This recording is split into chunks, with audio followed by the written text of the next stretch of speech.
හිතන්න කලාතුරකින් වැළඳෙන රෝගයක් නිසා මිනිස්සෙක්ව ගහක් වුණොත්. ඔව්.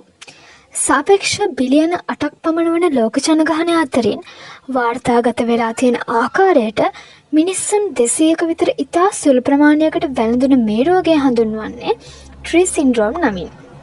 ඉතින් මොකක්ද මේ? ඔව්. HPV වෛරස් එක පාලනය කරන්න නොදෙන ජානමය විකෘතිතාවයක් ලෙසින් හඳුන්වන්න පුළුවන්.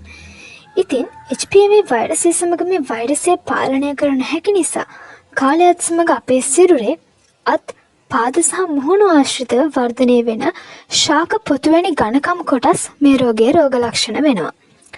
බොහෝ විට මේ රෝගය වැළඳෙන්නේ පරම්පරාවෙන් පරම්පරාවට. දැන් ඔබ හිතන්නේ මේකට ප්‍රතිකාර තියනවද? වෛද්‍යවරුන්ට අනුව සැත්කම්, ලේස කිරණ භාවිතය සහ වර්ධන වේගය අඩු කිරීමට ක්‍රමවේද තිබුණත් සම්පූර්ණයෙන්ම සුව කරන්න තාමත් හැකියාවක් නැහැ.